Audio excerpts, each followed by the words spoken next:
notice the Olympic and Titanic were exactly the same size, but Titanic was about 1,000 tons heavier, you see, because she was much more luxurious and supposedly much safer too. You see, she had a double hull on the bottom of steel. She also had all these watertight doors. She had much heavier fixtures all around her. So, but the Olympic and Titanic were basically identical if you looked at them from a distance. So life on board was going very well. People were sailing along, and then all of a sudden, on the day of April 14, 1912, unusual things happened. It had been a rather unusually mild winter. Does anybody know where icebergs come from in the North Atlantic Ocean? Where do icebergs come from? From the Arctic, yes, and in this case specifically from Greenland, you see. They break apart, the glaciers break apart, they drift out into the sea channels. And since this was a mild year, more icebergs than usual came down. Now, on the day of April 14, our radio telegraph operators, Mr. Phillips and Mr. Bright, had received several radio telegraphs. Does anybody know what a telegraph is? Yes, sir. Do you know what a telegraph is? Like somebody who's talking to you to give out warnings or something. But is it an actual voice that you're hearing?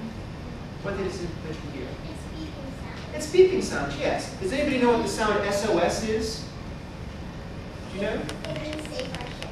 Right, and it's dot, dot, dot, dash, dash, dash, dot, dot, dot. So all you're getting on these little clicks you see on this receiver, but it was able to communicate with other ships. And you know what? The telegraph on Titanic was the most powerful telegraph in the world at the time. It had an average range of 500 miles. And you know what? As a passenger, you were allowed to send messages to your friends. Now imagine you're traveling on the maiden voyage on Titanic, the most fantastic ship there ever was. You want to tell your friends about it now, wouldn't you? So for only $3, you could have 10 words on the telegraph. And your message might go something like this. On board Titanic. Wish you were here. Best regards, Charles. Now that's 10 words exactly. So if you'd like to include your last name, it was only 35 cents for each additional word. Now, of course, many of the passengers wanted to send messages on the telegraph, and you know what? The telegraph operator's main job was to make money. It wasn't necessarily to tell messages to the bridge about icebergs and other warnings. Now, they did send a lot of warnings to the bridge, but you know what? They were so busy sending messages for the passengers that they forgot about some of the later iceberg warnings. But you see, if Captain Smith, and what was his name again, our nickname? If EJ had known that there was such large field of ice coming up on us, most likely he would have slowed down or stopped altogether. Well, as it was, we were taking a more southerly course, and he was trying to speed around the icebergs altogether. Now, some people think that we're trying to break a record, you see, of traveling across the North Atlantic Ocean, but you remember I told you about that coal strike that had been going on? Well, because of that, we didn't have our full capacity of coal. Normally, we carried 8,000 tons, and we only had 6,000 tons. Now, it still sounds like a lot, but we needed to make sure we didn't go so fast that we'd run out of coal before we reached New York City. But we decided to put a little extra speed on to try to avoid the icebergs altogether.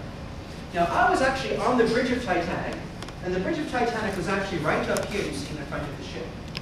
And I was there from about 6 to 10 o'clock in the evening, and I knew about that there were an iceberg here and there, nothing that our lookouts couldn't spot, it was still daytime.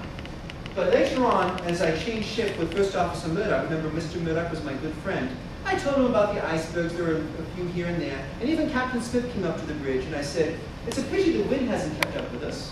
Do you know why the wind is so important? Why is the wind so important? Because it blows the boat, and also wind makes waves. And when you make waves, the waves can break up against the base of the iceberg, and it creates this white froth around the iceberg. So if you're sitting up here, this is where the lookouts were for the Titanic, Mr. Lee and Mr. Frederick Leet. They're actually up here looking for icebergs. And if you have waves, you can actually see icebergs from miles away. But there was no wind that night. Do you know what else? There was no moon that night. Have you ever been outside when there was no moon? Is it sometimes very dark? Although sometimes if there's enough stars around and it's dark enough, it's still light enough to see. And we thought that even though there wasn't any moon and there wasn't any wind, there was still enough stars that you could see a big white iceberg. But you know what? There was something we didn't count on. The iceberg that we struck was not white.